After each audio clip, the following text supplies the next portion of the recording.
ईशा यार क्या है ये, तुमसे कल कहा था ना मेरे बैग में मेरा चार्जर और हेडफोन रख देना। हर काम भूल जाती हो तुम, कोई काम तो ढंग से कर लिया करो। देखो मैंने कोई जानबूझकर नहीं किया। अरे 100 काम होते हैं दिन भर में, मेरे पास हो जाती है गलती। और जब आपको पता था कि आपके लिए हेडफोन इतना जरूरी है तो आपको खुद रखना चाहिए ना। हर बात के लिए मेरे ऊपर डिपेंड क्यों रहते हो आप? ओ हेलो, कुछ ज्यादा नहीं बोल रही हो तुम? पूरा दिन ऑफिस में काम कर करके थक के आता हूं मैं। अब ये छोटे मोटे काम करके एहसान दिखाने की जरूरत नहीं है, पूरा दिन खाली तो बैठी रहती हो। अच्छा, मैं घर में खाली रहती हूँ, तुम्हारे हिसाब से तो घर में कोई काम नहीं होता ना। प्लीज टिपिकल हाउसवाइफ की तरह घर के काम को लेकर झगड़ना शुरू मत करो। ठीक ही कहते हैं, घर में रहने वाली औरतें ऑफिस के स्ट्रेस को कभी समझ ही नहीं सकती। मैं भी कोई शौक से घर में रहने वाली औरत नहीं बनी रवि। शादी से पहले से ही जॉब कर रही थी, वो तो बच्चे की वजह से मैंने अपना जॉब छोड़ दिया, वरना एक्सपीरियंस और एजुकेशन में तुमसे कम नहीं हूं। बड़ी बड़ी बातें करने से कुछ नहीं होता। और ये कब तक अंश की आड़ में घर में आराम फरमाओगी? इतना ही घमंड है तुम्हें अपने एजुकेशन और एक्सपीरियंस पर तो कुछ काम शुरू करो। अब तो वैसे भी 3 साल का हो गया अंश, स्कूल जाने लगा है, पूरा दिन खाली ही तो रहती हो। पति रवि की बातें जहर की तरह उसके सीने में धंसती जा रही थी। किसी गलत फहमी में मत रहना रवि, मैं उन औरतों में से नहीं हूं जो पति के पैसे पर ऐश करना चाहती है। मैंने कभी सपने में भी नहीं सोचा था कि मैं अपनी इतनी अच्छी जॉब को यूं ही छोड़ दूंगी, लेकिन घर और बच्चे की जिम्मेदारी को संभालने के लिए मैंने अपने कैरियर को दांव पर लगा दिया। और आज तुम मुझे ये भलाई दे रहे हो कि मुझे घर पर बैठकर मुफ्त की रोटियां खाने के लिए ताने दे रहे हो। ठीक है, मैंने भी सोच लिया, मैं भी अब घर में बैठकर तुम्हारी कमाई की मुफ्त की रोटियां नहीं तोड़ूंगी, मैं जॉब ढूंढना स्टार्ट कर रही हूं। रवि की बात से ईशा का मन छलनी हो गया था, इसलिए अगले ही दिन से ईशा नौकरी तलाशना शुरू कर देती है। क्या बात है बहू, आजकल लैपटॉप खोलकर घंटों घंटों क्या काम करती रहती हो? माँ जी, मैंने सोचा है कि अंश बड़ा हो गया है, मुझे अपना काम फिर से स्टार्ट करना चाहिए। और वैसे भी आपके पोते को पाल पोस कर इतना बड़ा कर दिया है मैंने, अब मेरी इस घर में क्या अहमियत? मुफ्त की रोटियां ही तो तोड़ रही हूं। और फिर मेरे माँ बाप ने पढ़ा लिखा कर मुझे इस काबिल बनाया है कि मुझे किसी की कमाई हुई रोटियां मुफ्त में तोड़ने की जरूरत नहीं है। अरे बेटा, तू पूरा दिन घर का अंश का मेरा ख्याल रखती है, किसने कहा कि तू मुफ्त की रोटियां तोड़ रही है? और फिर तुम भी काम पर चली जाओगी तो बाकी चीज कौन संभालेगा? तुम्हें तो पता ही है ना, मैं भी तुम्हारे साथ यहाँ शहर में नहीं रह सकती, मुझे भी लगातार तुम्हारी दादी के पास गांव में आना जाना पड़ता है। देखो बेटा, मैं तुम्हें नौकरी करने से मना नहीं कर रही हूँ, लेकिन कहूंगी जो भी करना सोच समझ कर करना। जल्दबाजी में लिए गए डिसीजन बाद में परेशानी देते हैं। ये तो बस कहने की बात है माँ जी, आपके बेटे ने एक बार नहीं बल्कि पिछले 3 साल में लगभग हर रोज मुझे इस बात का एहसास कराया है कि मैं पूरा दिन घर में खाली रहती हूँ, और आपने भी कभी उन्हें ये समझाने की कोशिश नहीं की। अब मैंने सोच लिया है, मुझे हाउसवाइफ बनकर अपनी बाकी की जिंदगी नहीं बितानी। मैं जॉब के लिए ट्राई कर रही हूँ, हो सकता है 1 हफ्ते के अंदर कहीं ना कहीं से पॉजिटिव रिप्लाई आ ही जाए। और आप चिंता मत करिए माँ जी, मैंने वर्क फ्रॉम होम ऑप्शन के लिए ट्राई किया है, घर पर ही रहूंगी, लेकिन आपके बेटे के ऊपर डिपेंडेंट बिल्कुल नहीं रहूंगी। बेटा, मैं तो बस इसलिए कह रही थी क्योंकि तेरे पास पहले से ही बहुत काम है, कौन सा तू घर में खाली रहती है, क्यों अपने लिए एक और मुसीबत बढ़ा रही है? ईशा ने ठान लिया था और जल्दी ही उसे एक वर्क फ्रॉम होम जॉब मिल भी जाती है। मुझे लगा नहीं था इतनी आसानी से तुम्हें नौकरी मिल जाएगी, लेकिन चलो अच्छी बात है, बधाई हो, फाइनली अब तुम कुछ करने वाली हो। अच्छा, इसी बात पर एक अच्छी सी कॉफी बनाकर पिला दो, फिर अपना लैपटॉप लेकर आराम से टाइम पास करना। रवि, मैं कोई टाइम पास नहीं कर रही हूँ, जॉब बेशक मुझे मिल गई है, लेकिन अभी थोड़ा सा पेपर वर्क बचा है, बस वही सबमिट कर रही थी। अरे तो ठीक है ना, कर लेना बाद में सबमिट, पहले कॉफी पिला दो। तुम्हें पता है ना 5 बजे मुझे कॉफी चाहिए, मतलब चाहिए। पति की बात सुनकर ईशा चुपचाप रसोई में जाकर कॉफी बनाने लगती है। उसके बाद आकर लैपटॉप पर बैठकर अपना काम खत्म करने लगती है। 2 दिन बाद, बहू मुझे कल ही गांव के लिए निकलना पड़ेगा, मैं तो तुम्हें अभी भी समझा रही हूँ। सोच लो, अकेले घर ऑफिस बच्चा सब कुछ संभालना इतना आसान नहीं है। खुद को साबित करने के चक्कर में अपना सुकून मत खो देना बेटा। सुकून के लिए तो कर रही हूँ माँ जी, इतने सालों से ताने सुन सुन के मेरे मन का सुकून ही चला गया है। अपने पैसे कमाने के बाद गर्व से सीना तान कर चल सकूंगी मैं भी। 2 दिन बाद शीला गांव के लिए निकल गई और यहाँ पर बहू ईशा 3 साल के बेटे अंश, पति रवि और घर की जिम्मेदारियों के बीच में अकेली रह गई थी। सुबह का समय था, ईशा किचन में चाय बना रही थी, तभी बेटे अंश की आवाज सुनाई देती है। मम्मी जल्दी से ब्रेकफास्ट ले आओ वरना स्कूल के लिए लेट हो जाऊंगा मैं। बस बेटा 2 मिनट अभी आई। चाय को गैस पर छोड़कर ईशा बेटे का नाश्ता लेकर हॉल में जाती है। मम्मा आप खिला दो ना प्लीज, वैसे भी स्कूल बस का टाइम हो रहा है। अंश बेटा बहस मत करो, जल्दी जल्दी नाश्ता खत्म करो, मम्मा के पास किचन में बहुत सारे काम है। इतना कहकर ईशा रसोई की तरफ जाने लगती है। आपको पता है ना मुझसे जूते के फीते नहीं बनते। बेटे की बात सुनकर ईशा जल्दी जल्दी उसे जूते पहनाने लगती है। तभी उसे पति रवि की आवाज सुनाई देती है। एक कप चाय बनाने में कितना टाइम लगता है यार तुमको? कैसे पत्नी हो तुम? इतने साल हो गए शादी को, अभी तक ये समझ में नहीं आया कि सुबह मुझे बेड टी चाहिए होती है। आ रही हूँ रवि, मेरे भी भगवान ने 2 ही हाथ दिए हैं। कमरे में बैठकर औरतों के काम पर लेक्चर देने की बजाय बाहर आकर थोड़ा सा काम में मदद करवा दोगे ना तो सबका काम समय पर हो जाएगा और थोड़ा आसानी से भी हो जाएगा। ये लो, जरा सा काम होता है घर का, उसे करने को भी 4 लोगों की हेल्प चाहिए। पति की बातें सुनने के बाद ईशा को समझ में आ गया था कि रवि को कुछ भी समझाने का कोई फायदा नहीं, इसलिए बेटे के जूते के फीते बांधने के बाद ईशा रसोई की ओर दौड़ लगा देती है। वहां उसे दिखाई देता है कि चाय पककर लगभग आधी हो चुकी थी। ये लो, जितनी देर में अंश को तैयार किया उतनी देर में यहाँ चाय जलकर आधी भी हो गई। दूध बढ़ाकर रवि को दे देती हूँ, वरना एक बार फिर से टेप रिकॉर्डर चालू हो जाएगा। ईशा अभी चाय छान रही थी कि उसका फोन रिंग करने लगता है। मिस ईशा, कल रात को जो आपने पीपीटी भेजी थी उसमें कुछ चेंजेस है, अब जल्दी से करके भेज दीजिए। 9:30 पर वीडियो कॉल रहेगा, आपको अटेंड करना है। ये सर, मैं अभी पीपीटी को एक बार फिर से चेक कर लेती हूँ और आपको मेल कर देती हूँ। Anything else sir? नो। कितनी देर पहले तुमसे चाय मांगी थी? अब क्या सूखी चाय आंखों के आगे रखकर चली जाओगी तुम? जानती हो ना खाली चाय नहीं पीता हूँ मैं। अरे बाबा, आ रही हो ना, ये रही तुम्हारी चाय। और हाँ, हर समय इस तरह से ना शोर मत मचाया करो रवि, अच्छा नहीं लगता। मेरे बॉस कॉल पर थे, सुन रहे होंगे तो क्या सोच रहे होंगे। ये लो, 4 दिन हुए नहीं जॉब करते हुए और अब ये मुझे सिखाएगी बॉस के सामने क्या बोलना चाहिए क्या नहीं। और तुम्हारे बॉस को क्या प्रॉब्लम होगी? मैंने जो कहा अपनी पत्नी से कहा। तुम ऐसा करो, अपनी कंपनी से पहले ही इन्फॉर्म कर दो कि 9 बजे से पहले किसी भी तरह का कॉल तुम अटेंड नहीं करोगी और ना ही मेरे ऑफिस से लौटने के बाद अटेंड करना है। जो करना है दोपहर में करो, टाइम पास। ये कैसी बेहूदी बातें कर रहे हो? अरे ऑफिस क्या अब मेरी शर्तों पर चलेगा? और मैंने तो तुमसे कभी नहीं कहा कि ऑफिस से आने के बाद तुम सिर्फ घर पर ध्यान दोगे और अपने टीवी और मोबाइल की तरफ मुड़कर भी नहीं देखोगे। तुम भी तो अपना लैपटॉप लेकर घंटों घंटों उसे ताकते रहते हो ना। तुम्हारा और मेरा कोई कंपैरिजन नहीं है। अरे मैं आदमी हूँ, 4 तरह की टेंशन होती है मुझे और मैं जॉब करता हूँ। तुम्हारी तरह घर में बैठकर लैपटॉप पर उंगलियां नहीं हिलाता। और प्लीज ईशा, अपनी जॉब में और मेरी जॉब में कोई कंपैरिजन करने की जरूरत नहीं है, क्योंकि कोई कंपैरिजन है ही नहीं। ईशा ने अपने पति रवि की बातें सुनी तो गुस्से से उसका खून खौल उठा, लेकिन वो जानती थी इस घर में पति रवि के साथ बहस करने का मतलब कुछ भी नहीं निकलने वाला। रवि, तुम्हारा हो गया है तो मैं जल्दी जल्दी रसोई का काम निपटा लूं। 9:30 बजे से मेरी एक मीटिंग है। तभी तो मैं नहीं चाहता था ना कि तुम नौकरी करो। ऐसा ही होता है, तुम लड़कियां छोटी सी नौकरी करने लग जाती हो ना तो तुम्हारे भाव ऐसे ही बढ़ जाते हैं, जैसे कहीं की रानी महारानी हो। अरे ऑफिस के लिए मेरा टिफिन नहीं बनाया, घर में तमाम काम पड़े हैं और तुम्हें ऑफिस में मीटिंग लेने की पड़ी हुई है। मैं कह रहा हूँ छोड़ो ये जॉब, बोल दो तुमसे नहीं हो पाएगा। अच्छा, जब तक मैं जॉब नहीं करती थी तो तुम्हें इस बात की प्रॉब्लम थी कि मैं घर में बैठकर मुफ्त की रोटियां तोड़ रही हूँ। अब जब मैं ऑनलाइन काम करके 4 पैसे कमाना चाह रही हूँ तो भी तुमसे बर्दाश्त नहीं हो रहा। ईशा, तुम्हें नौकरी करनी है तो करो, लेकिन हम लोगों के काम के साथ कॉम्प्रोमाइज करोगे तो मैं नहीं चलाऊंगा। ईशा ने अपना काम शुरू कर दिया था। उसे सुबह 9:30 बजे से अपना लैपटॉप ऑन करके काम स्टार्ट करना पड़ता था और पति रवि को भी लगभग उसी समय ऑफिस जाना होता था, सुबह के समय। जल्दी से दूध ले लो। अरे बीवी जी, कितनी देर से घंटी बजा रहा हूँ, कोई सुन रहा है कि नहीं? हाँ भैया, 1 मिनट रुको, आ रहे हैं हम। इधर ईशा जल्दी जल्दी सब्जी बना रही थी। एक कान पर फोन लगा हुआ था, दूसरी तरफ दूध वाला लगातार घंटी बजा रहा था। ईशा, अभी के अभी मेरे कमरे में आकर मेरे मोजे ढूंढ कर दो, वरना अच्छा नहीं होगा। पता नहीं कैसे घर संभालती हो, तुम्हारे हाथ का रखा हुआ एक सामान नहीं मिलता। नौकरी करने चली है मैडम, घर संभलता नहीं है इनसे। अब रोज रोज तुम्हें ये बात बतानी पड़ेगी क्या कि सब सामान अच्छे से अरेंज करके रखा करो। इधर पति रवि लगातार गुस्से में बड़बड़ा रहा था। उधर दरवाजे पर दूध वाला बार बार घंटी बजाकर याद दिला रहा था कि उसके हाथ से दूध लेना है। दूसरी तरफ लगातार अंश के रोने की आवाज उसे सुनाई दे रही थी और इतने सारे लोगों के एक साथ चिल्लाने के कारण ईशा का सर चकराने लगा। ईशा दूध का बर्तन लेकर दरवाजे तक जाती है तो दूध वाला फिर से वही बातें कहने लगता है।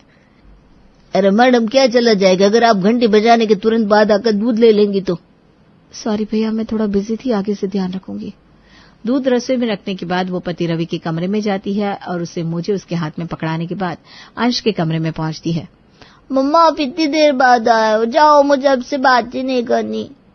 इसके पहले कि ईशा अंश को समझा पाती, उसे फोन में एक मैसेज दिखाई देता है। बेटा मामा को थोड़ा सा टाइम लगेगा, एक मेल भेजना है, आप प्लीज नाराज ना होना। हाँ, थोड़ा सा मैनेज कर लोगी बच्चा। इतना कहकर ईशा वहां से अपने कमरे में जाती है और लैपटॉप ऑन कर लेती है। अरे बेटा तुम रो क्यों रहे हो? पापा मैंने मम्मा को बुलाया, मुझे बहुत सर दर्द हो रहा है, लेकिन मम्मा ने कहा उन्हें जरूरी काम है, वो चली गई। ये सब क्या है ईशा? अरे अब नौकरी बच्चे से ज्यादा जरूरी हो गई है तुम्हारे लिए। रवि मैं आज बहुत बिजी हूँ, आप प्लीज रुक जाओ अंश के पास। क्या कहा मैं रुक जाऊं? अरे माँ तुम हो या मैं? नौकरी करने लगी तो माँ होने के फर्ज भूल गई क्या? मेरे छुट्टी करने से वैसे भी क्या हो जाएगा? अंश को मेरी नहीं तुम्हारी जरूरत है। रवि चुपचाप अपने ऑफिस के लिए निकल जाता है और ईशा, उसके पास तो कोई चारा ही नहीं था। पूरा दिन बीमार बच्चे के साथ उसने घर के काम, रसोई और ऑफिस के काम को संभालने की पूरी कोशिश की थी। शाम के समय, अरे यार बंद करो अपना ये लैपटॉप, जब देखो तब लैपटॉप के सामने बैठी रहती हो, बहुत हो गया। अब जाओ जाकर चाय के साथ कुछ खाने के लिए बना दो, बहुत भूख लगी है। अभी बनाती हूँ रवि, एक इम्पोर्टेंट मेल कर रही हूँ, उसके बाद बना देती हूँ। अरे यार मैंने पहले भी कहा था, तुम्हें अपने शौक पूरे करने हो ना तो खाली समय में क्या करो। मैं अभी थका हारा ऑफिस से घर लौटा हूं, पति को चाय पानी देना तुम्हारा फर्ज है कि नहीं? मेल बाद में कर लेना, पहले उठकर मेरे लिए चाय नाश्ता बनाओ, जाओ। देखो रवि बहुत इंपॉर्टेंट मेल है, आप ऐसा करो ना, प्लीज चाय रख दो, मैं अपना मेल खत्म करके चाय छान लूंगी, उसके बाद कपड़े चेंज कर लेना। ईशा की बात सुनकर अब तो रवि गुस्से से भड़क जाता है। अरे यार बहुत हो गया तुम्हारा तमाशा, थक गया हूं रोज रोज का नाटक देखकर। घर के 4 काम होते हैं, उसके लिए भी तुम हर समय मुंह टेढ़ा करके मेरी तरफ देखती रहती हो। तुम्हें क्या लगता है मुझे समझ में नहीं आता? तुम्हारे मन में हर समय यही चलता रहता है कि तुम्हारे हिस्से के आधे काम मैं कर दूं। ईशा और रवि के बीच में अभी झगड़ा हो ही रहा था कि रवि की माँ घर आ जाती है। अच्छा हुआ माँ तुम आ गई, मैंने तुम्हें बताया था कि आजकल तुम्हारी बहू का घर गृहस्थी में मन ही नहीं लगता। अब तुम ही बात करो इससे। बहू, ये क्या सुन रही हूं मैं? मैंने तुम्हें समझाया था ना कि नहीं हो पाएगा मैनेज, मत करो जॉब। वही तो इसे समझाने की मैं कोशिश कर रहा हूं, लेकिन इसे समझ में ही नहीं आता। उल्टा आजकल छोटी छोटी बातों पर मुझे उल्टे जवाब देती है। घर के काम भी अब मुझे ही करने पड़ेंगे क्या? अरे ऐसा कौन सा लंबा चौड़ा काम होता है इसके पास जिसके लिए हमेशा मुंह फुलाए रहती है?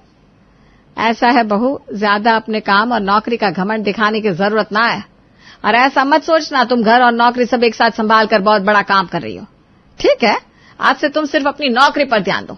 2-4 काम होते हैं घर के, वो मेरा बेटा संभाल लेगा। क्या ठीक कहा ना बेटा रवि? ये क्या बात कर रही हो मम्मी आप?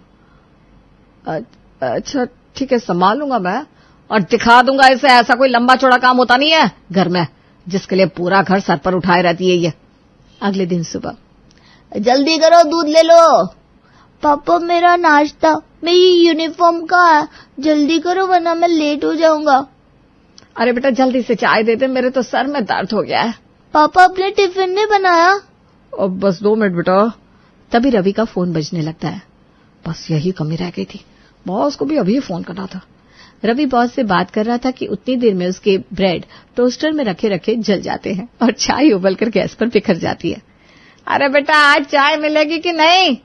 पापा टिफिन। अरे बस करो सब लोग, बस करो, पागल हो जाऊंगा, सब एक साथ चिल्ला रहे हो। मैं इंसान हूं या मशीन? इतना ओवर रिएक्ट करने की क्या जरूरत है बेटा? अभी से हार जाओगे तो क्या होगा? थोड़ा हिम्मत से काम लो, धीरे धीरे आदत हो जाएगी। अभी पहली बार काम कर रहे हो ना, इसलिए ऐसा फील हो रहा है।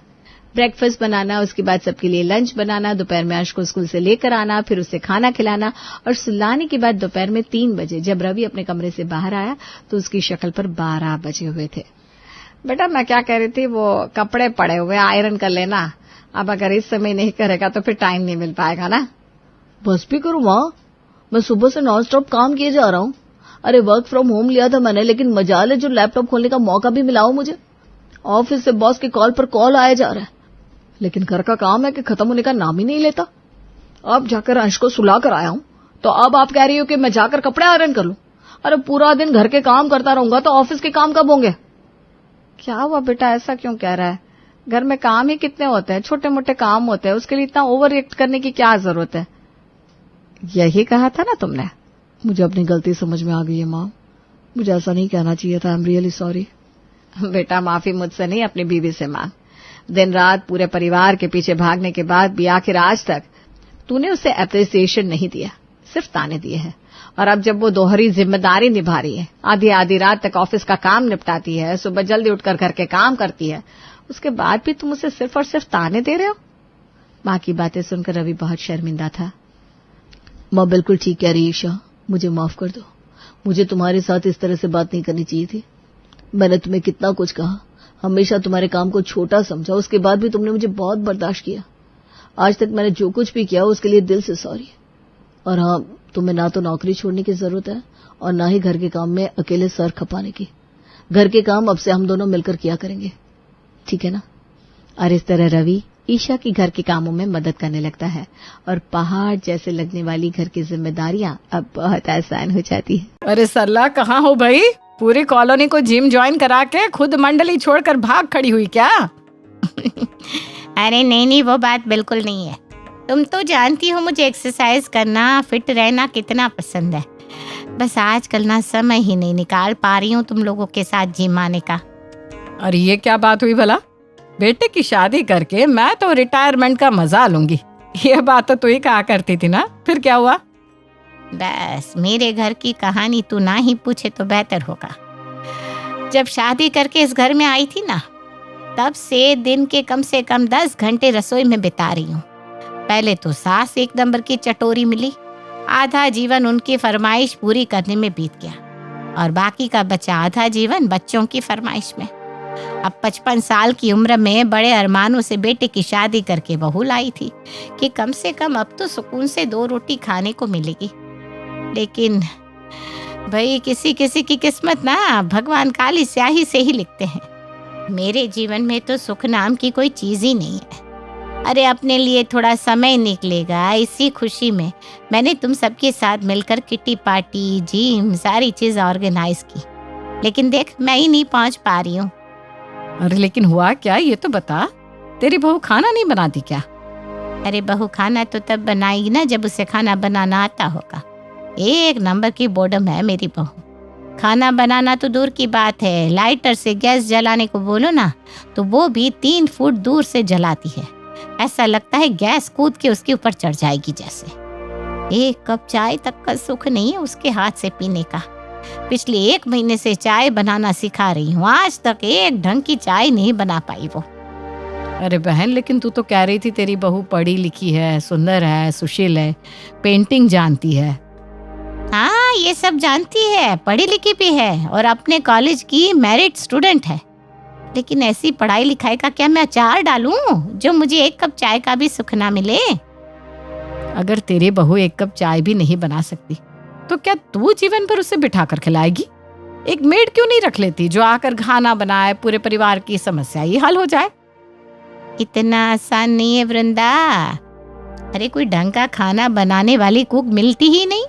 किसी को रोटी ढंग से बनानी नहीं आती तो किसी को सब्जी, और सबसे बड़ी बात, मेरे दोनों बच्चे और पति देव किसी भी मेड को 2 दिन से ज्यादा टिकने ही नहीं देते। कुल मिलाकर खाना पीना सब मेरे ही जिम्मे आ गया है। और सबसे बड़ी बात, उसे खाना बनाना तो आता नहीं, पर शौक इतने बड़े बड़े। दिन भर कभी कहेगी मम्मी जी चिप्स खिला दो, कभी कहेगी आलू के पराठे बना दो, कभी पूड़ी तो कभी कचौड़ी। अरे समय ही कहाँ बचता है तुम लोगों से मिलने का। सहेली की बात सुनकर वृंदा को अब बड़ी चिंता हो गई थी। घर जाकर वो अपने पति शंभू से कहती है, सुनते हैं जी, मेरी सहेली सरला है ना, बड़ा फ्रॉड हो गया उसके साथ। अरे क्या हुआ, तुम्हारी फ्रेंड का भी अकाउंट खाली हो गया क्या? जरूर किसी को अपना OTP बताया होगा। अरे नहीं, वो वाला फ्रॉड नहीं। अरे बेटे की शादी करके बहू लाई थी बेचारी, कितनी खुश थी। अरे उसी ने तो जिद करके हम सबको जिम ज्वाइन करवाया कि अब बहुत जी लिए परिवार के लिए, अब खुद के लिए जिएंगे, जिम ज्वाइन करेंगे, मॉर्निंग वॉक करेंगे, किटी करेंगे। लेकिन वो बेचारी तो बड़ी बुरी फंस गई। उसकी बहू है ना, उसे 1 कप पानी भी गर्म करना नहीं आता। घर संभालना तो बहुत दूर की बात है। वो बेचारी पहले 4 लोगों का खाना बनाती थी, अब 5 का बना रही है। अरे भाई तो क्या हो गया, बहू भी तो बेटी होती है, बनाकर खिला भी रही है, तो इसमें फ्रॉड वाली क्या बात है? अरे कमाल की बात करते हैं जी आप। इंसान सारी उम्र घर गृहस्थी में पीसने के बाद इसी उम्मीद से तो बहू लाता है ना कि अपनी जिम्मेदारियां उसे सौंप कर कुछ दिन सुकून से जिएंगे। आप लोग भी तो 60 साल की उम्र के बाद ऑफिस से रिटायरमेंट ले लेते हो ना, तो हम औरतें क्या इंसान नहीं है? हमें 2 पल का आराम नहीं चाहिए? अरे भाग्यवान, तुम अपनी सहेली के घर का झगड़ा मुझ पर क्यों थोप रही हो? मुझे कोई दिक्कत नहीं है, तुम चाहे अपनी बहू से रोटी बनवाओ या घर सजवाओ, मुझे इसमें क्या दिक्कत हो सकती है? हमें तो 2 रोटी चाहिए, समय से खाने को मिल जाए बस। अब तुम बनाओ या तुम्हारी बहू, उससे कोई मतलब नहीं है। इनको तो कोई फर्क नहीं पड़ेगा, लेकिन मेरे घर अगर सल्ला जैसी बहू आ गई ना तो मुझे जरूर फर्क पड़ जाएगा। इसलिए अब मैं अपने बेटे के लिए जो भी लड़की देखने चाहूंगी उससे शुरुआत में ही पूछ लूंगी, खाना बनाना जानती है या नहीं। अरे कोई 2-4 दिन की बात थोड़ी ना है, जीवन भर बहू को बिठाकर रोटियां खिलाने की ताकत मुझ में तो नहीं है भाई। कुछ दिनों में वृंदा अपने बेटे दिव्या के लिए दीक्षा को देखने उसके घर जाती है। लड़की तो बहुत अच्छी है मम्मी, मुझे बहुत पसंद है। अरे चुप रह तू, शक्ल से कुछ नहीं होता बेटा, हम सोच समझ कर ही जवाब देंगे। बेटा घर के काम करना तो जानती हो ना? देखो शादी के बाद चाहे लड़की नौकरी करे या ना करे, लेकिन घर के काम तो हर लड़की को करने ही पड़ते हैं। तुम घर गृहस्थी के काम, खाना बनाना सब जानती हो ना बेटा? जी मैं खाना बनाना जानती हूँ और घर के सारे काम भी कर लेती हूँ। फिर ठीक है, हमें लड़की पसंद है भाई। सारी बातें क्लियर करने के बाद वृंदा दीक्षा को बहू बनाकर अपने घर ले आती है। शादी के 1 सप्ताह के बाद। दीक्षा बहू, वैसे तो तुम खाना बढ़िया बना लेती हो भाई, तुम्हारे हाथ का खाना खाकर मजा ही आ जाता है हमको। लेकिन एक बात बताओ, ये रोज रोज तुम चावल बनाकर क्यों रख देती हो? अरे भाई इतना चावल का शौकीन कोई नहीं है घर में। वो तो शुरू में संकोच में कोई कुछ कह नहीं पा रहा है, वरना हमारे घर में तो चावल कभी हफ्ता 10 दिन में 1 ही बार बनता है। तुम ऐसा करो बेटा, अब कल से ना रोटियां सेक लिया करो। क्या रोटियां? हाँ बेटा रोटियां। लेकिन रोटी का नाम सुनकर तुम ऐसे क्यों चौंक रही हो, जैसे तुमने पहली बार ये नाम सुना हो? वो माँ जी, क्या है ना कि रोटी बनाने के लिए पहले तो आटा गूंदना पड़ता है। हाँ तो गूंद लो ना, किससे रोका है? नहीं वो क्या है ना, मैं आटा नहीं गूंद पाऊंगी। क्यों? तुम क्यों नहीं गूंद पाओगी? ऐसा भी क्या रॉकेट साइंस है इसमें? नहीं माँ जी वो बात नहीं है, वो क्या है ना मेरी कमर में बहुत दर्द है और डॉक्टर ने मुझे आटा गूंथने से मना किया है। अरे भाई अभी कल तक तो तुम बिल्कुल भली चंगी थी, दौड़ दौड़ कर सारे काम कर रही थी। अभी अचानक से तुम्हारी कमर में दर्द कैसे हो गया? और आज से पहले तो तुमने कभी बताया नहीं कि तुम्हारी कमर में दर्द रहता है। हाँ वो दर्द तो रहता है माँ जी, मैंने सोचा क्या आपको परेशान करना, बस इसीलिए आपको नहीं बताया था। प्लीज आप चावल खाकर काम चला लीजिए ना। अब बहू के कमर दर्द की बात सुनकर तो सास के पास चावल खाने के अलावा और कोई चारा ही नहीं बचा था। अरे मम्मी क्या है ये, अभी आलू बैंगन की सब्जी के साथ मैं चावल खाऊंगा क्या? ठीक है छोले राजमा कड़ी के साथ इंसान चावल खा लेता है, लेकिन अब सूखी आलू बैंगन और आलू परवल के साथ भी मुझे चावल खिलाओगे? अरे बेटा इस बात का जवाब तो अपनी बीवी से ही मांग, खाना तो वही बना रही है ना आजकल। माँ का जमाना गया बेटा, अब अच्छा बुरा जो भी कहना है बीवी से कहा करो। क्या है दीक्षा, तुम रोज रोज चावल बनाकर रख देती हो। पहली बात तो तुम ये सुन लो, मुझे चावल बिल्कुल पसंद नहीं है। और ठीक है कभी कभार टेस्ट के लिए खा सकते हैं, लेकिन ये दिन के 3 टाइम चावल खाना मेरे बस का नहीं है।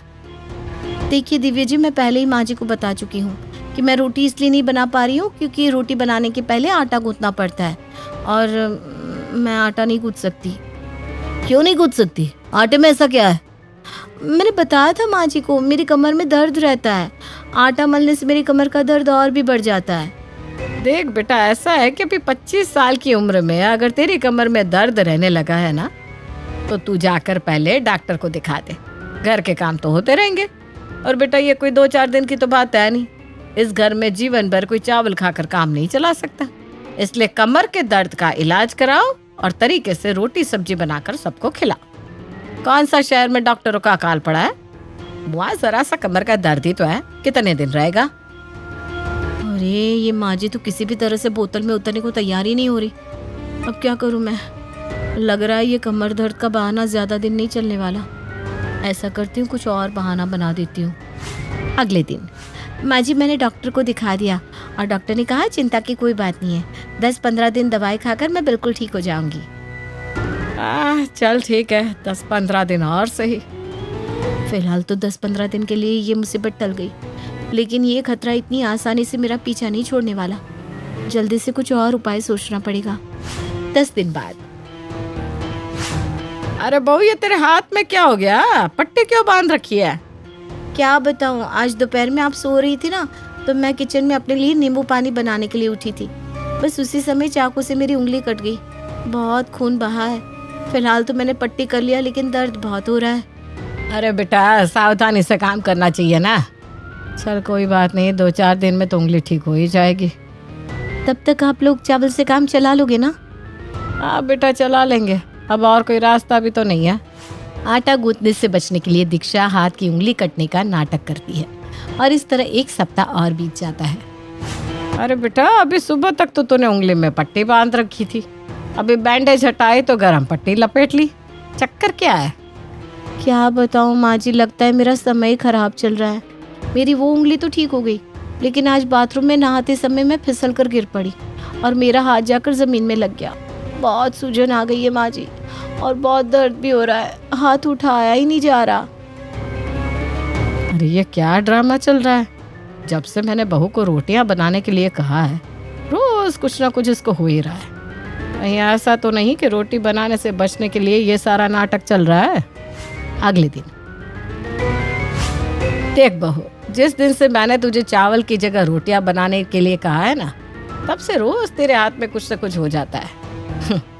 इतनी भी मूर्ख नहीं हूँ जितना तू मुझे समझ रही है। चुपचाप अपना सच स्वीकार कर ले, वरना मैं तुझे लेकर कल सीधा हॉस्पिटल जाने वाली हूँ, और वहाँ डॉक्टर सारा दूध का दूध पानी का पानी कर देगा। हॉस्पिटल जाने की क्या जरूरत है? मैं बताती हूँ ना आपको। सच्ची बात यह है कि मुझे आटा मलना नहीं आता, और मुझे ना इस काम से सख्त नफरत भी है। इसलिए आटा मलने से बचने के लिए मैं रोज चावल बना देती हूँ। पर काम चोरी की भी हद होती है भाई। खाना तू बना रही है तो आटा मलने के लिए क्या ऊपर से फरिश्ते उतर के आएंगे? अब ड्रामेबाजी बंद कर और कल से चुपचाप आटा लगाकर रोटियां बना लेना। मैंने कहा ना माँ जी, मैं रोटियां तभी बनाऊंगी जब आटा गूंथकर कोई मुझे देगा, वरना रोटी खाने का सपना तो आप भूल ही जाइए। मैं आपके घर की बहू हूँ, कोई नौकरानी नहीं हूँ जिसके ऊपर आप धौंस चलाकर कुछ भी काम करवा लेंगे। लो, ये तो सरला के घर वाली कहानी मेरे घर में भी दोहराई जानी शुरू हो गई। अरे मैंने इतना छान छान के बहू लाई, लेकिन फिर भी मुझे मिला किरकिराही। क्या करूं, समझ में नहीं आ रहा। अरे मम्मी, अगर उसको आटा गूंदना नहीं आता तो आप आटा मल कर दे दिया करो ना उसको, बाकी काम तो वो कर रही है ना। अरे तेरी जवान बीवी आटा नहीं गूंद सकती, और तू नालायक यहाँ अपनी बूढ़ी माँ पर हुक्म चला रहा है। शर्म नाम की तो चीज ही नहीं है। अरे इतना ही जोश चढ़ाए तो जाकर अपनी बीवी से बोल, उससे कह कि थोड़ा हाथ पैर हिलाए और घर के काम सीखे। पिछले 1 महीने से रोज रोज चावल खाकर वृंदा भी थक चुकी थी, इसलिए फिलहाल तो उसने बहू को आटा गूंथ कर दे दिया। 3 दिन बाद। देख बहू, अब मैं 3 दिन से दिन में 3-3 बार तेरे सामने खड़े होकर आटा गूंथ रही हूँ ना, अब तो तुझे आता ही होगा आटा गूंथना है। ऐसा कौन सा गणित का सूत्र याद करना है आटा मलने के लिए?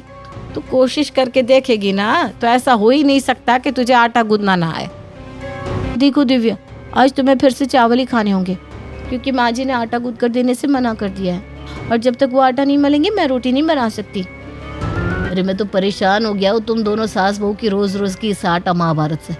ऐसा करो, रोटी बनाने के लिए एक मेड लगा लो। तुम लोगों की रोज रोज की कहानी सुनने से तो अच्छा है कि 2-3 हज़ार रुपए की एक मेड ही लगवा ले। कम से कम सुकून से गर्मा गर्म रोटी तो खाने को मिलेगी। हाँ हाँ ठीक है, खर्च करो पैसे और खाओ गर्मा गर्म रोटी। मैंने भी कोई जीवन भर सबको रोटियां बेल कर खिलाने का ठेका नहीं ले रखा। अगले दिन एक काम वाली घर पर आती है। देख, बाकी का काम करने के लिए तो घर में पहले से ही काम वाली लगी हुई है, हमें बस रोटियां बनवानी है। तू बता, रोटी बनाने का कितना लेगी?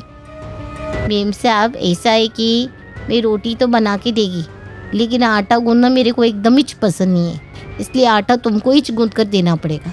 तुम आटा लगा कर देगी तो मैं फटाफट रोटी बनाकर खिला देगी। ला कर लो बात। अब तुझे भी आटा गूंद कर मैं दूं तो तुझे क्या फोड़े पर घिसने के लिए बुलाया है मैंने? सारी महाभारत तो आटे की ही है, और तू कह रही है कि तू आटा नहीं मिलेगी।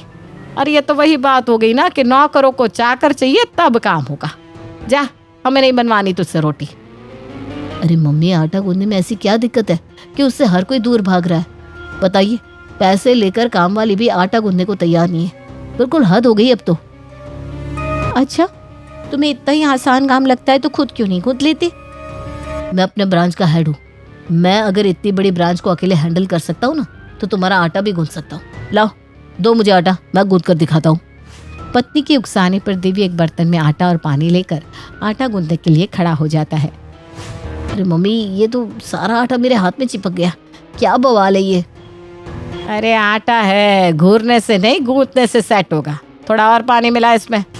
माँ की इतना कहते ही दिव्य पूरा लोटा पानी आटे में उड़ेल देता है। अरे मम्मी, ये परात में तो पानी की नदी बन गई है।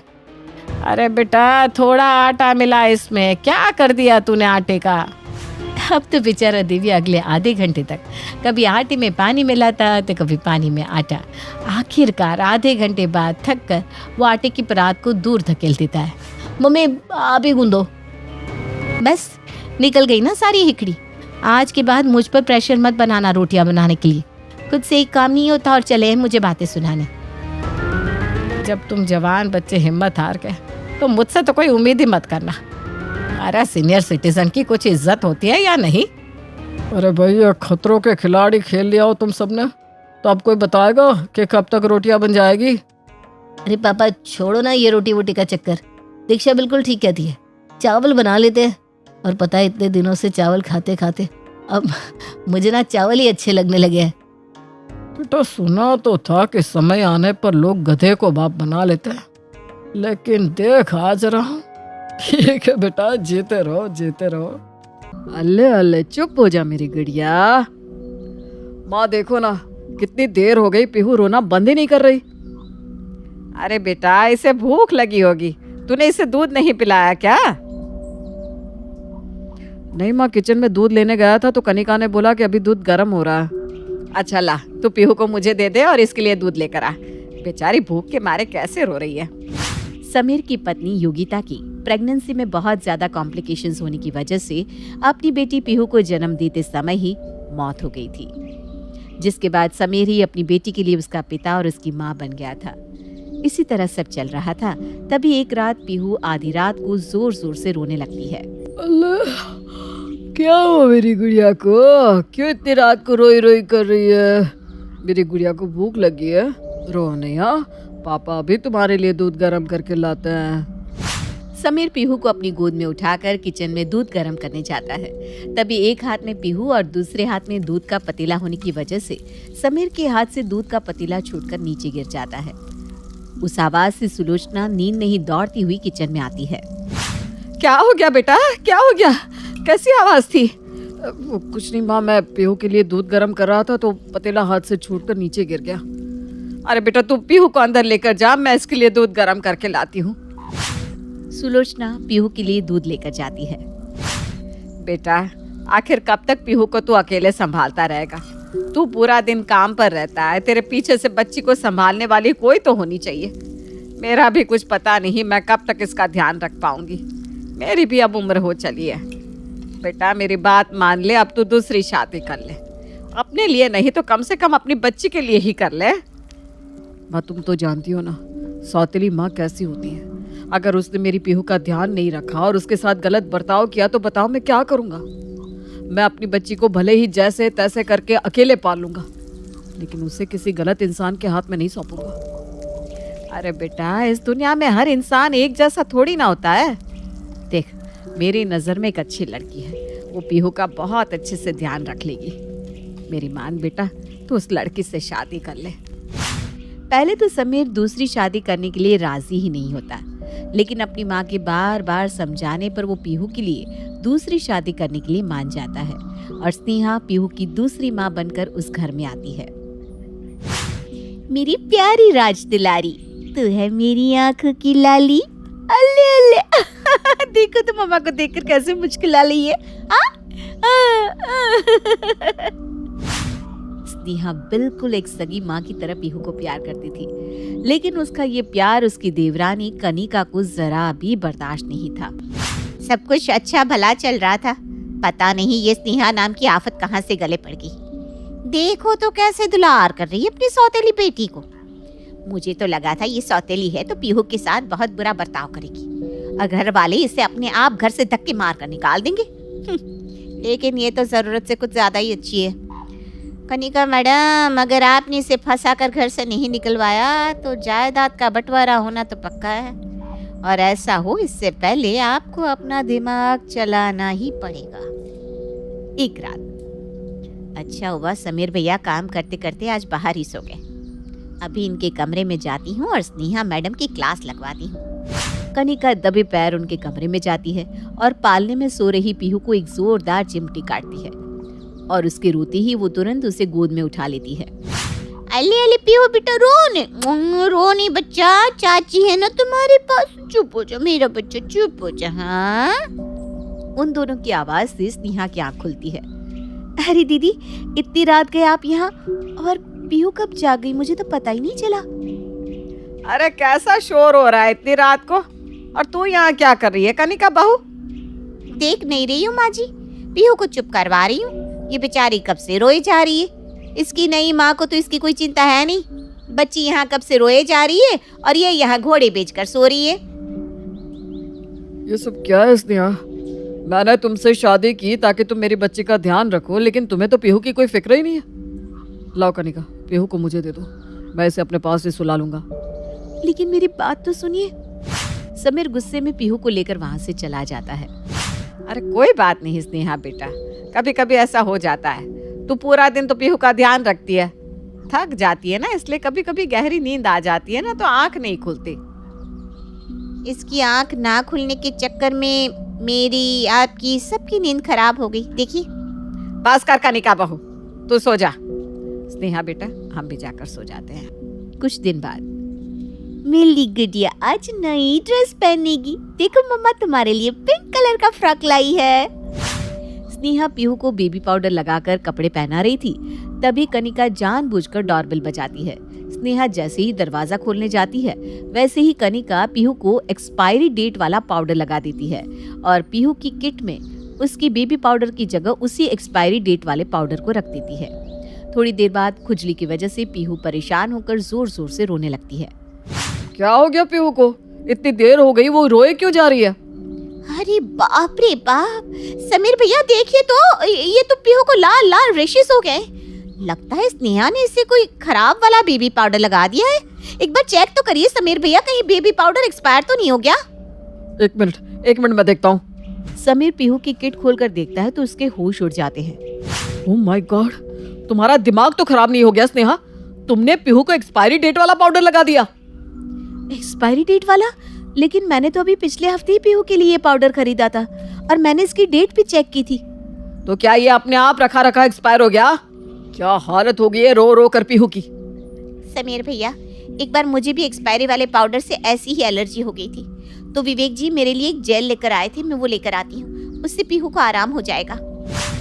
अब आए दिन कनिका कुछ न कुछ ऐसा ही करती, जिससे घर वालों का गुस्सा स्नेहा पर बढ़ता ही जाता है। तभी एक दिन, अच्छा मौका है आज फिर से इसे सबसे डांट पड़वाने का। स्नेहा मैडम, तुम छत पर कपड़े सुखाओ, तब तक मैं अपना काम निपटाऊं। कनिका जल्दी से पीहू की फ्रूट वाली कटोरी में स्ट्रॉबेरी रख देती है। अब पीहू को थी स्ट्रॉबेरी से एलर्जी, जिसके बारे में उनका पूरा घर जानता था। हे भगवान, देखो तो सही, हद हो गई है। तो अगर अभी पीहू को कुछ हो जाता तो। क्या हुआ कनिका बहू? क्या हो गया पीहू को? इस तरह तू चिल्ला क्यों रही है? मैं आपको बताऊंगी तो आप भी इसी तरह चिल्लाने लगोगी। ये देखिए स्नेहा ने पीहू को खाने के लिए स्ट्रॉबेरी दी हुई है। घर में सबको पता है कि पीहू को स्ट्रॉबेरी से एलर्जी है, उसके बाद भी स्नेहा ने इसे स्ट्रॉबेरी दे दी। अगर मैं ठीक समय पर ना देखती और पीहू ये स्ट्रॉबेरी खा लेती तो। हे भगवान, मुझे तो सोचकर ही डर लग रहा है। बाप रे बाप, ये तो स्नेहा बहू ने आज हद ही कर दी। स्नेहा बहू कहाँ है तू? जल्दी से यहाँ। क्या हो गया माँ जी, सब ठीक तो है ना? भगवान का शुक्र है जो सब कुछ ठीक है, वरना तूने ठीक रहने जैसी कोई कसर नहीं छोड़ी थी। ये आप क्या कह रही हैं माँ जी? मुझे कुछ भी समझ में नहीं आ रहा। ये देख, ये क्या है पीहू के खाने की कटोरी में? बाप रे बाप, ये तो स्ट्रॉबेरी है। पीहू को तो स्ट्रॉबेरी से एलर्जी है ना? हाँ, पीहू को स्ट्रॉबेरी से एलर्जी है और ये जानने के बाद भी तूने पीहू को स्ट्रॉबेरी खाने के लिए दे दी। नहीं तो माँ जी, मैं पीहू को स्ट्रॉबेरी खाने के लिए क्यों दूंगी? मुझे तो पता भी नहीं कि इसकी कटोरी में ये स्ट्रॉबेरी कहाँ से आई। अरे वाह, पीहू के खाने पीने का ध्यान तो तुम ही रखती हो। अगर तुमने इसे ये स्ट्रॉबेरी खाने के लिए नहीं दी तो क्या इसके पास ये स्ट्रॉबेरी अपने आप चलकर आ गई? उसी समय समीर भी ऑफिस से घर आता है। क्या ये सब मैं क्या सुन रहा हूँ? तुमने जानबूझकर मेरी बेटी को खाने के लिए स्ट्रॉबेरी दी? नहीं समीर जी, मैंने पीहू को स्ट्रॉबेरी खाने के लिए नहीं दी, मैं सच कह रही हूँ। आप मेरी बात का भरोसा क्यों नहीं कर रहे? माफ करना, लेकिन भरोसा उन्हीं लोगों पर किया जाता है जो भरोसे के काबिल हो। एक सौतेली माँ पर भला कोई कैसे ही भरोसा कर सकता है, वो भी जब सौतेली माँ बच्ची के साथ ऐसी हरकतें करने लगे। सच कह रहा था मेरा समीर कि सौतेली माँ तो सौतेली ही होती है, लेकिन उस समय मैंने इसकी कोई बात नहीं सुनी। अगर उस समय मैंने तेरी बात सुन ली होती तो अच्छा होता। बेटा, मेरी बात कान खोल कर सुनो तुम, ये तुम्हारा आखिरी मौका है। अगर आज के बाद तुमने मेरी बेटी के साथ कुछ भी ऐसा वैसा करने की कोशिश की तो मुझसे बुरा कोई नहीं होगा। बिना कुछ सोचे समझे अगली बार घर से धक्के देकर बाहर निकाल दूंगा तुम्हें। सब लोग स्नेहा को सुनाकर वहां से चले जाते हैं। स्नेहा को उनकी बातों से बहुत ठेस पहुंचती है। वो अपनी आंखों में आंसू लिए अपने कमरे में चली जाती है। कुछ समय बाद पीहू का तीसरा जन्मदिन आने वाला होता है और स्नेहा बिना किसी को बताए उसके बर्थडे की सरप्राइज पार्टी की प्लानिंग में लग जाती है। केक भी ऑर्डर कर दिया, डेकोरेशन वाले को भी भूल दिया, गेस्ट की लिस्ट भी बना ली और पीहू की बर्थडे ड्रेस भी आ गई। अब क्या बाकी है? हाँ, मेरी nail paint. Sneha nail paint लगा रही थी कि तभी उसके फोन पर उसकी माँ का फोन आता है। उफ़ो, माँ को भी अभी फोन करना था, मेरी सारी नेल पेंट खराब हो जाएगी। एक काम करती हूँ, फोन स्पीकर पर कर लेती हूँ। हेलो, कैसी है बेटा? घर में सब ठीक तो है? हाँ माँ, सब ठीक है। बस मैं पीहू के बर्थडे प्लानिंग में लगी हुई थी। इस बार मैंने उसके लिए चांदी की छोटी छोटी पायल खरीदी है। मेरी बेटी पायल पहनेगी तो बहुत प्यारी लगेगी। अरे बेटा, मुझे तो एक बात समझ में नहीं आती कि तुझे अपनी सौतेली बेटी के लिए इतना सब करने की जरूरत क्या है? सौतेली है, सौतेली की तरह रख। ये तुम कैसी बात कर रही हो माँ? पीहू मेरे लिए कोई सौतेली नहीं है, मेरी सगी बेटी जैसी है। तुम उसके बारे में ऐसी बातें मत किया करो। तुम्हें पता है ना, मुझे ये सब बिल्कुल भी पसंद नहीं है। अरे बेटा, अभी तू बहुत भोली है। उस पीहू को छोड़कर तू अब अपने बारे में सोच। जल्दी से अपना भी एक बाल गोपाल लिया, वरना उस घर में तेरी सौतेली बेटी की नैनी से ज्यादा तेरी कोई हैसियत नहीं रहेगी। स्नेहा की माँ की इन बातों को कमरे के पास से गुजर रहा समीर सुन लेता है। तभी स्नेहा की नजर उस पर पड़ती है। अरे समीर जी, आप? माँ, मैं तुमसे बाद में बात करती हूँ। ठीक है बेटा। आप कब आए? बस अभी आया, लेकिन मुझे देखकर तुम अचानक घबरा क्यों गई? नहीं तो मैं भला आपसे क्यों घबराऊंगी? समीर उस बात को अपने मन में दबाकर वहां से चला जाता है। कुछ दिन बाद स्नेहा घर में पीहू के बर्थडे के लिए सरप्राइज पार्टी रखती है। Thank you so much Sneha, जो तुमने पीहू के लिए बर्थडे पार्टी रखी। काम के स्ट्रेस में मैं तो भूल ही गया था कि आज पीहू का बर्थडे है। हाँ स्नेहा बेटा, और तूने पीहू के लिए ये जो पायल ली है ना, बहुत ही प्यारी है। कितनी प्यारी लगेगी हमारी पीहू जब इन पायलों को पहनकर पूरे घर में छन छन की आवाज करते हुए दौड़ेगी। घर वाले तो पीहू की बर्थडे पार्टी से बहुत खुश हो जाते हैं, लेकिन घर वालों को स्नेहा के लिए इतना पॉजिटिव देखकर आप कनिका का खून खौल जाता है। इसे क्या लगता है ये इस तरह एक बर्थडे पार्टी रखकर इन सबका दिल जीत लेगी? मेरे होते हुए मैं ऐसा हरगिज नहीं होने दूंगी। कनिका बेटा, अगर तुझे स्नेहा को इस घर से बाहर निकलवाना है तो इस बार कुछ जोरदार करना होगा कि इसे बच पाने का कोई मौका ही ना मिले। अगले दिन घर पर बिजली का कुछ काम चल रहा था। तभी कनिका जानबूझकर बिजली के खुले तार को नीचे जमीन पर फेंक देती है और पीहू को गोद में उठाकर जोर जोर से चिल्लाने लगती है। हे भगवान, शुक्र है जो मैं सही समय पर आ गई, वरना न जाने आज क्या अनहोनी हो जाती। क्या हुआ भाभी, अब इस तरह जोर जोर से चिल्ला क्यों रही है? हाँ कनिका बहू, क्या हो गया तुझे? जब देखो तब इसी तरह जोर जोर से चिल्लाती रहती है। चिल्लाओ नहीं तो और क्या करूं माँ जी। आपकी वो बहू पीहू को इस तरह यहाँ छोड़कर चली गई। उसने ये भी नहीं देखा कि इस कमरे में बिजली के खुले तार पड़े हुए हैं। भगवान ना करे, लेकिन अगर पीहू इनको हाथ लगा देती तो जानती भी है क्या अनहोनी हो जाती। ओह माय गॉड, ये तो लापरवाही की हद हो गई। लापरवाही या ये सब कुछ जानबूझकर हो रहा है समीर भैया? मैंने कितनी बार स्नेहा को उसकी माँ से फोन पर बात करते हुए सुना है, और हर बार वो यही कहती है कि इस बच्ची को हटाओ और अपनी बच्चे के बारे में सोचो। वो तो पीहू को बस अपना जरिया बनाकर घर की आधी जायदाद लेना चाहती है। देखो समीर भैया, मैं अपनी पीहू से बहुत प्यार करती हूँ। मैं अब उसे स्नेहा के पास नहीं छोड़ सकती।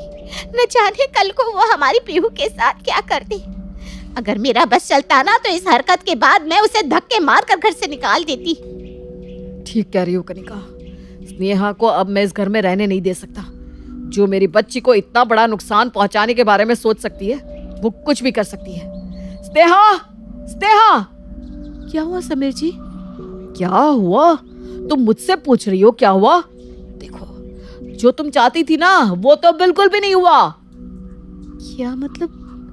समीर जी, मैं क्या चाहती थी और क्या नहीं हुआ? मेरे सामने अब ज्यादा भोली बनने का ड्रामा मत करो। हम सब अच्छी तरह जानते हैं कि तुमने पीहू को नुकसान पहुंचाने के लिए ही इस रूम में छोड़ा था। अगर इन खुले वायर से मेरी बेटी को करंट लग जाता तो तुम्हारे लिए तो अच्छा ही होता ना। मेरी बीवी होने के नाते तुम्हें घर की आधी जायदाद जो मिल जाती। ये सब आप क्या कह रहे हैं समीर जी? आप मेरे बारे में ऐसा सोच भी कैसे सकते हैं? मैं पीहू को अपनी सगी बेटी की तरह प्यार करती हूँ। मेरे ऊपर इतना खिलौना इल्जाम लगाने से पहले कम से कम एक बार सोच तो लेते। तुम ये बिल्कुल मत सोचना स्नेहा कि मैं तुम्हारे बारे में कुछ जानता नहीं हूँ। उस दिन मैंने तुम्हारी माँ के फोन पर सारी बातें सुन ली थी। तुम अच्छी तरह जानती थी कि मैंने वो बातें सुन ली है, इसलिए तुमने मेरा ध्यान भटकाने के लिए पीहू की बर्थडे पार्टी रखी। कितनी चालाक हो तुम, और मैं इतना बेवकूफ कि तुम्हारी ये चालाकियां समझ ही नहीं पाया। वो तो अच्छा है कि कनिका ने पीहू को बचा लिया, वरना आज तुम्हारी वजह से। पास कर बेटा, इससे कुछ भी कहने का कोई फायदा नहीं है। इससे तो तू इसी वक्त घर से धक्के मार कर निकाल दे। ये लड़की हमारी पीहू की माँ बनने के लायक ही नहीं है। स्नेहा रोते हुए सबको समझाने की बहुत कोशिश करती है, लेकिन कनिका के रचे इस षड्यंत्र की वजह से कोई स्नेहा की बात पर भरोसा नहीं करता और समीर धक्के मारकर उसे घर से निकाल देता है। तभी पीहू भी ये सब देखकर जोर जोर से रोने लगती है। बेटा, लगता है इस सब से पीहू डर गई है। एक काम करते हैं, हम थोड़ी देर इसे घुमाने के लिए मार्केट लेकर चलते हैं। वहाँ थोड़ी देर घूमेगी फिरेगी तो इसका मन बहल जाएगा। समीर और सुलोचना पीहू को मार्केट लेकर जाते हैं। वो पीहू के लिए एक ड्रेस खरीदने लगते हैं। तभी पीहू उनके ध्यान से बचकर बाहर रोड की तरफ निकल जाती है।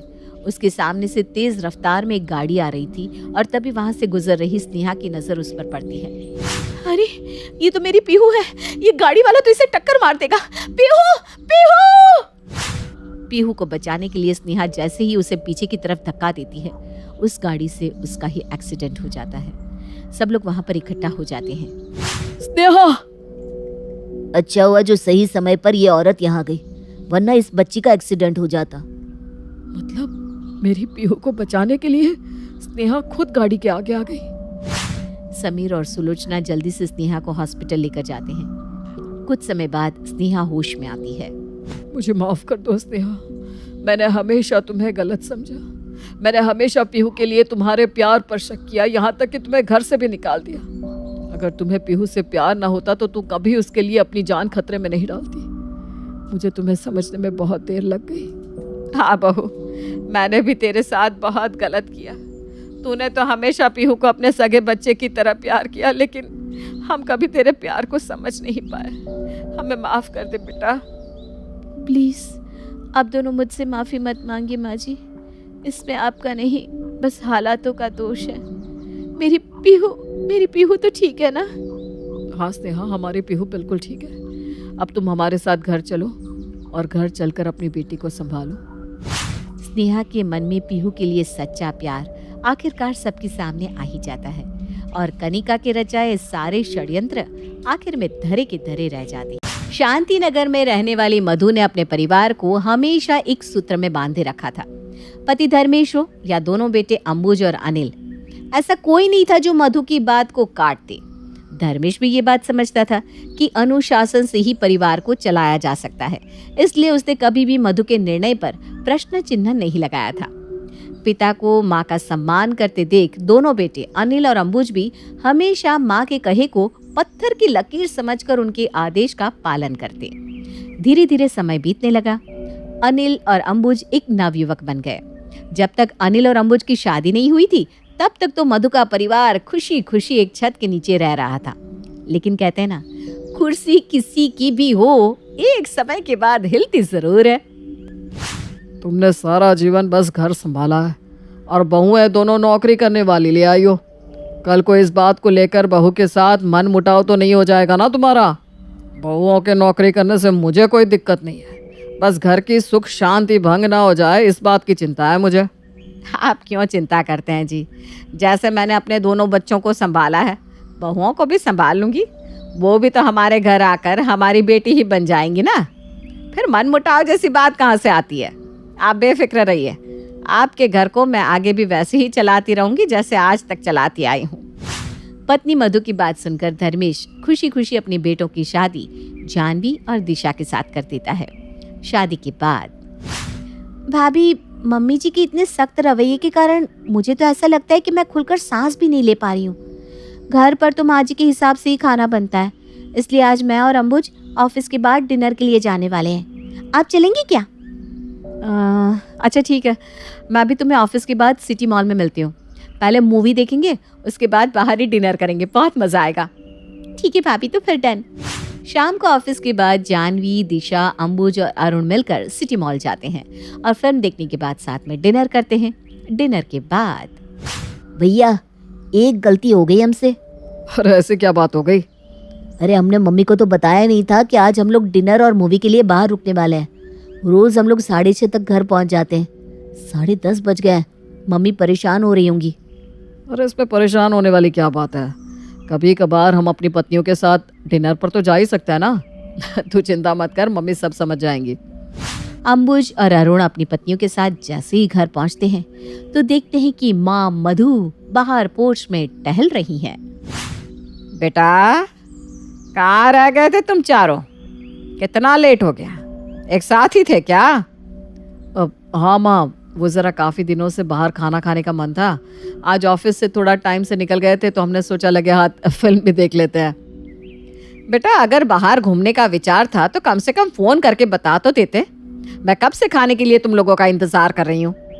क्या माँ, हम कोई छोटे बच्चे थोड़ी ना है जो पार्क से खेलते हुए गायब हो जाएंगे। अब सड़क पर टहलकर हमारा इंतजार क्यों करी हो? वो तो ठीक है बेटा, लेकिन एक फोन तो तुम कर ही सकते थे। आज से पहले तो ऐसी लापरवाही तुमने कभी नहीं की, फिर आज ऐसा क्यों हो गया? अरे माँ जी, मैंने सोचा था कि आपको फ़ोन करके बता देंगे, लेकिन जब आपको फ़ोन मिलाया ना तो नंबर ऑफ जा रहा था, इसलिए आप तक खबर नहीं पहुंचा सके। ठीक है, जाने दो ये सब बातें। चलो खाना तैयार है, जल्दी से खाना खा लो, फिर समय से सो जाओ। सुबह तुम्हें ऑफिस भी जाना होगा ना। माँ जी, आप खा लीजिए। हमने बताया ना, हम चारों बाहर से खाना खा कर आए हैं। पता नहीं आप क्यों भूखे पेट इंतज़ार कर रही थी हमारा। बहू की बात सुनकर मधु वहां से उठकर अपने कमरे में चली जाती है। अगले दिन सुबह, अरुण, अंबुज, बेटा, घर के कुछ नियम कानून होते हैं जिनको मानना परिवार के हर सदस्य की जिम्मेदारी होती है। इस बात का ध्यान रहे कि जैसा तुम दोनों ने कल किया ऐसा आगे से ना हो। माँ, अब हमारी शादी हो गई है, आपकी बहुओं के प्रति भी हमारी कुछ जिम्मेदारी बनती है कि नहीं? अब हम वो छोटे अरुण अंबुज तो नहीं रहे जो आपके कहे हर हुक्म को बिना कुछ सोचे समझे बस यूं ही मानते रहे। बेटा, मैं तुम्हें तुम्हारी पत्नियों के प्रति जिम्मेदारी निभाने से नहीं रोक रही हूँ, लेकिन हर चीज एक दायरे में रहकर करना सही होता है। तुम्हारी शादी हो गई है, इससे मेरे घर के नियम नहीं बदलने वाले। मैंने हमेशा नियमों के दायरे में रहकर ही इस घर को चलाया है। अगर तुम लोग भी चाहते हो कि ये घर हमेशा घर बना रहे तो मेरी बात तो तुम्हें माननी ही होगी। शाम को अरुण और अंबुज माँ के फरमान के बारे में अपनी पत्नियों को बताते हैं। ये क्या बात हुई भला? बस बहुत हो गया, 3 साल से मैं ये सब बर्दाश्त कर रही हूँ, लेकिन अब मेरे बर्दाश्त की हद पार हो गई है। अब माँ जी की ये तानाशाही मैं और नहीं सहन करने वाली।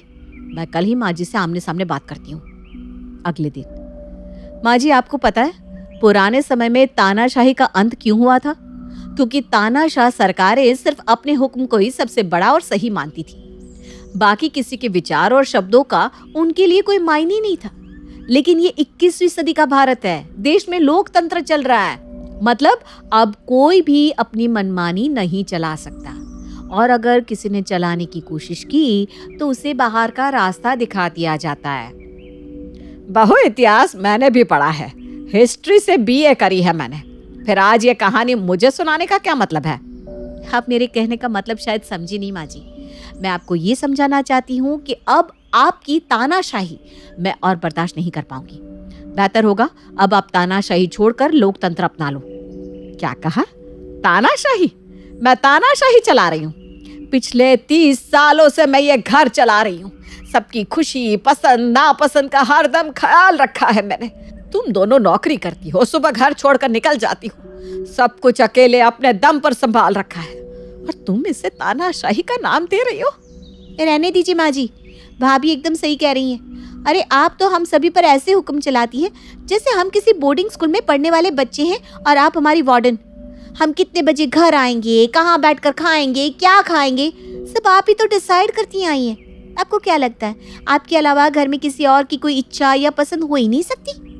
अरे थक गए आपकी रूल बुक को फॉलो करते हुए। माँ जी, स्कूल के बच्चों को भी 12वीं के बाद छूट दे दी जाती है, लेकिन आपके बेटे तो शादीशुदा हो गए, लेकिन आपके अनुशासन में कोई ढिलाई नहीं आई। रात में रायता नहीं खाना, 8 के बाद डिनर नहीं करना, जब तक पूरा परिवार ना आ जाए खाना नहीं खाना। आज दाल बनानी है तो आज पनीर। ये सब किसकी मर्जी से हो रहा है माँ जी? और जब पूरी सत्ता किसी एक के हाथ में होती है ना, तो माँ जी उसे तानाशाही ही कहते हैं। माफ करना बेटा, लेकिन इस घर पर तानाशाही करने का मेरा कोई इरादा नहीं। मैं तो बस इतना चाहती थी कि सब कुछ अच्छे से चलता रहे। बहू की बात से मधु के मन को गहरी ठेस पहुंची थी। अगले दिन, बेटा अंबुज, अरुण, मैंने काफी सोचा और बहुत देर तक सोचने के बाद मुझे समझ में आया कि शायद तुम्हारी पत्नियां ठीक ही तो कहती हैं। तुम दोनों अब शादीशुदा हो, मुझे कोई हक नहीं बनता कि मैं तुम्हें किसी भी बंधन में बांधकर जीने को मजबूर करूं। इसलिए मैंने सोचा है कि आज के बाद इस परिवार की मुखिया के पद से मैं हट जाऊं, उसी में सबकी भलाई है। आज से तुम चारों स्वतंत्र हो, जिसे जहां जाना हो, जिसके साथ जाना हो, जब तक बाहर रहना है आराम से रहो। मैं किसी को कोई भी रोक टोक नहीं करूंगी। सास की बात सुनकर दोनों बहुओं की खुशी का ठिकाना नहीं था। ये हुई ना बात, विरोध करने से बड़ी सी बड़ी समस्या हल की जा सकती है। माँ जी ने अपने हाथ खींच लिए, मतलब हमारे घर में लोकतंत्र स्थापित हो गया। लोकतंत्र मतलब हम सभी अब सासू माँ की मनमानी से स्वतंत्र है और अपनी मर्जी से अपना जीवन जी सकते हैं। देखो बहुत हो गया ये एक टेबल पर बैठकर सबका इंतजार करना। सबसे पहले तो मैं ये नियम ही बदलने वाली हूँ। अरे यार, अपनी प्राइवेसी भी तो कोई चीज होती है कि नहीं? हम शादीशुदा लोग हैं, हमारा भी कभी मन कर सकता है कि हम अपने पति के साथ थोड़ा समय बिताएं, अकेले में कैंडल लाइट डिनर करें या बाहर कुछ खा लें। लेकिन हमें तो लकीर का फकीर बनाकर रखा था माँ जी ने। अब मैं ना खूब एंजॉय करने वाली हूँ, सच में। ठीक कह रही हो, कोई अपने कमरे में खाए या डाइनिंग टेबल पर, मुझे भी इस बात से कोई आपत्ति नहीं। अरे भाई, जिसको जब भूख लगे तब खाना खाए, इसमें क्या रॉकेट साइंस है।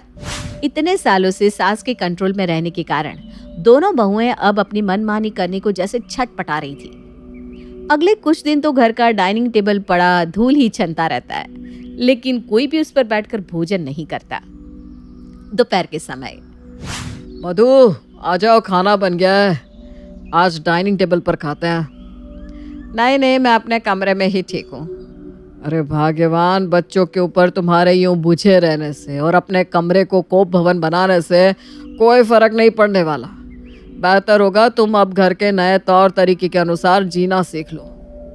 देखो, जिस टेबल पर हर समय तरह तरह के पकवान सजे रहते थे, आज वो टेबल धूल से अटी पड़ी है। तुमने घर की जिम्मेदारी बहुओं के ऊपर क्या छोड़ी, घर का माहौल ही बदल गया। ऐसा लगता ही नहीं कि ये वही घर है। छोड़िए ना ये सब बातें, जिसमें बेटे बहुओं की खुशी उसमें मेरी खुशी। कुछ दिनों में पति के साथ हाथ में हाथ डालकर घूमने और अपने कमरे में कैंडल लाइट डिनर करने के बाद अब दिशा और जानवी परेशान थे कि आगे क्या करें, क्योंकि रोज रोज बाहर घूमना न तो उनका बजट अलाउ कर रहा था और न ही ऑफिस से आकर उतना समय बचता था। देखो, मैं अंबुज के साथ जरा बाहर तक जा रहा हूँ, तुम मेरा वेट मत करना, खाना खा लेना। अरे कहाँ जा रहे हो, ये तो बताते जाओ, और कब तक आओगे? और ये क्या बात हुई कि मैं खाना खा लूं? मुझसे ऐसे अकेले अकेले खाना नहीं खाया जाता, खाना तो हम साथ में ही खाएंगे। हाँ। अरे दिशा, ये माँ की तरह हिटलर पंथी की बात करना बंद करो। अरे भूल गई क्या, अब हम सब आज़ाद है, कभी भी कहीं भी जाने की आज़ादी है हम सभी को। तो मैं कब आऊँगा, कहाँ जा रहा हूँ, किसके साथ जा रहा हूँ, ऐसी बातें करके मेरा मूड और अपना समय बर्बाद ना करो। तुम्हारे लिए वही अच्छा है। आपको पता है ना मुझे अकेले खाना खाना अच्छा नहीं लगता, बस इसीलिए पूछ रही थी। देखो ये बच्चों की तरह जिद करना ना बंद कर दो, और अकेले खाने की क्या जरूरत है, जानवी है ना, उसके साथ खाना खाओ, उसकी कंपनी एंजॉय करो। पतियों के जाने के बाद दोनों देवरानी जेठानी उदास मन से साथ बैठकर खाना खाती हैं। अरे ये उदास होने का नहीं, सेलिब्रेशन करने का टाइम है। ठीक है ना, वो दोनों साथ में चिल कर सकते हैं तो हम दोनों क्यों नहीं। आज के बाद हम लोग भी अपना अपना अलग ग्रुप बनाकर साथ में एंजॉय करेंगे और हंसी खुशी रहेंगे। अब ये तो लगभग रोज का ही क्रम हो गया था। ऐसा लगता था पूरा घर ही 2 खेमों में बट गया है। एक खेमे में मर्द थे और दूसरे में औरतें। दोनों ही खेमे अपनी अपनी दुनिया में पूरी तरह से मग्न थे। भाभी चलो ना, आज हम दोनों शॉपिंग के लिए चलते हैं, बहुत मजा आएगा। अच्छा ठीक है। मॉल में पहुंचने के बाद पता नहीं क्यों अकेले यहाँ मेरा मन नहीं लग रहा। चलो ना हम घर चलते हैं। क्या भाभी, आपको तो शॉपिंग करना बहुत पसंद है ना? फिर अरे पसंद है, लेकिन ऐसे अकेले अकेले घूमने में ना मुझे मज़ा नहीं आ रहा। चलो ना घर चलकर इन दोनों के लिए कुछ स्पेशल बनाते हैं, फिर सब साथ में मिलकर खाएंगे। बहुत दिन हो गए ना सबने साथ में डिनर नहीं किया। हाँ ये बात तो आपने एकदम सही कही, साथ बैठकर खाने का मज़ा ही अलग होता है। चलो घर चलकर आज स्पेशल डिनर बनाते हैं। शाम को 7 बजे हम बाहर घूमने जा रहे हैं, आते हैं कुछ देर में। अरे ये क्या बात हो गई है आप लोगों की? साथ बैठकर चाय तक पीना जरूरी नहीं समझते आप? रोज शाम को निकल जाते हैं और फिर देर रात घर लौट कर आते हो। साथ खाना तो दूर, आप लोग तो घर में खाना ही नहीं खाते। पता नहीं कहाँ और किसके साथ जाकर खाते हो। अरे क्या हो गया है आप लोगों को? हम घर में खाए या बाहर, क्या फर्क पड़ता है? बड़ी मुश्किल से माँ की तानाशाही खत्म हुई है, अब तुम दोनों शुरू मत हो जाना। और अगर दोनों चाहो तो तुम भी बाहर घूमो, पार्टी करो, शॉपिंग करो, जो मन करे करो, लेकिन प्लीज हमें टोका टोकी बंद कर दो। अरे अम्बू छोड़ना इन लोगों को तो। सुन, आज ना सारे पुराने दोस्तों को फोन करके बुला ले, आज सब मिलकर महफिल जमाते हैं। क्या बोलते हो भैया? अपनी चाय की टपरी पर बुला ले सबको, और ताश भी मंगवा ले, आज तो बस मजा ही आ जाएगा। बाहर दोस्तों के साथ मस्ती करने का प्लान बनाकर दोनों भाई घर से निकल जाते हैं। लो चले गए दोनों भाई तो। चलो भाभी हम जल्दी जल्दी अपना स्पेशल डिनर बना लेते हैं। दोनों देवरानी जेठानी मिलकर जल्दी जल्दी अपने पतियों के लिए स्पेशल डिनर तैयार करती है और डाइनिंग टेबल पर लगाकर उनका इंतजार करने लगती है। भाभी 9 बज गए, लेकिन इन दोनों का तो अभी तक कोई अता पता नहीं। पता नहीं ये लोग कब लौट कर आएंगे। हम लोग तो रोज 8 बजे तक डिनर कर लेते हैं, पहले ही इतना लेट हो गया है। तुम ऐसा करो ना, फोन करके पूछ लो ये दोनों कितनी देर में घर आएंगे। माँ बाबूजी भी अभी तक वेट कर रहे हैं। जानवी अपने पति को फोन लगाती है, लेकिन अंबुज और अरुण दोनों ही फोन उठाने के बजाय बार बार फोन कट करते रहते हैं। भाभी ये लोग तो फोन ही नहीं उठा रहे, बार बार रिंग जा रही है लेकिन फोन काट रहे हैं। ऐसा करते माँ बाबूजी को तो खाना लगा देते। जानवी अपने सास ससुर को खाना लगा देती है और फिर से आकर टेबल पर बैठकर पति के लौटने का इंतजार करने लगती है। जानवी, मेरा मन आज बहुत उदास है। ऐसा लग रहा है जैसे हम पति पत्नी एक छत के नीचे रहकर भी एक दूसरे से कितने दूर हो गए। अरुण तो जैसे आजकल मुझ पर ध्यान ही नहीं देते। ऑफिस से आने के बाद दोनों भाई ऐसे गायब हो जाते हैं जैसे गधे के सर से सींग। एक वो समय था जब हम लोग शाम की चाय से लेकर डिनर तक साथ में बैठकर ही क्या करते थे। और एक आज का समय है, परिवार में किसी को किसी से मतलब ही नहीं रहा। हर कोई बस अपने बारे में सोच रहा है। ठीक कह रही हैं भाभी आप। शुरू में तो मुझे भी अपनी सहेलियों के साथ किटी करना, शॉपिंग पर जाना और अपनी मनमानी करना बहुत अच्छा लग रहा था। लेकिन आखिर कोई कितने दिन ये सब कर सकता है, क्योंकि असली सुख तो परिवार के साथ ही है। लेकिन ऐसा लग रहा है कि आज़ादी के बदले में हमने अपने परिवार की एकता को खो दिया है। ठीक कहती हो तुम जानवी, लेकिन शायद अभी भी देर नहीं हुई। हम दोनों माँ जी के पास चलते हैं। माँ जी इन दोनों को समझाएंगी और वो माँ जी की बात कभी नहीं टालेंगे। माँ जी देखिए ना, आपके दोनों बेटे रोज अपने दोस्तों के साथ बाहर घूमने के चक्कर में खाना तक समय से नहीं खाते। आज भी 10 बज रहे हैं, लेकिन उनका कहीं अता पता नहीं है। अरे बेटा, इसमें अब मैं क्या कर सकती हूँ? तुम दोनों ही तो चाहती थी ना कि मैं तुम लोगों के बीच में ना बोलूं, तो फिर अब मेरे पास आने का क्या मतलब है? हमें माफ कर दीजिए माँ जी, लेकिन अब हमें समझ में आ गया है कि आपने आज तक जो कुछ भी किया परिवार की एकता को बनाए रखने के लिए किया। आपके बनाए हुए नियम कोई तानाशाही नहीं थे, बल्कि उन्हीं नियमों के कारण हम सब आज तक एक दूसरे के साथ प्रेम से बंधे हुए थे। जब से सबको अपनी मनमानी करने की छूट मिली है, इस घर में सब कुछ अस्त व्यस्त हो गया है। एक साथ बैठकर डाइनिंग टेबल पर खाना खाना हमें मुसीबत लगा करता था, लेकिन अब समझ में आ रहा है कि पूरे परिवार के साथ बैठकर खाना खाने में जो सुख था, वैसे अलग थलग पड़े रहने में कभी नहीं मिल सकता। बहुओं के बार बार माफी मांगने पर मधु उन्हें माफ कर देती है। अगले दिन दोपहर के समय, देखा, हम दोनों ने कहा था ना आपसे कि आपकी बहुओं को सही रास्ते पर ना ले आए तो हम भी आपके बेटे नहीं। बिल्कुल ठीक कहते हो बेटा, तुमने तो कमाल ही कर दिया, लेकिन तुमने ये सब किया कैसे? माँ, उस दिन जब आपने आकर हमें बताया ना कि आपकी दोनों बहुओं ने आपके ऊपर तानाशाही करने का इल्जाम लगाया है, तभी हमने सोच लिया था कि अब हम इन्हें एहसास दिलाकर रहेंगे कि जिस लोकतंत्र की वो मांग कर रही है, वो अपने साथ ना सिर्फ आज़ादी लाएगा, उसकी कीमत भी चुकानी पड़ेगी। उन दोनों को उनकी गलती का एहसास कराने के लिए हम जानबूझकर अपने दोस्तों के साथ ज़्यादा से ज़्यादा समय बिताने लगे। बस फिर क्या था, कुछ ही दिनों में दोनों देवरानी जेठानी की अकल ठिकाने आ गई। दोनों बेटों की सूझबूझ के कारण पूरा परिवार वापस एक हो गया था और घर में एक बार फिर से मधु की सत्ता स्थापित हो गई थी।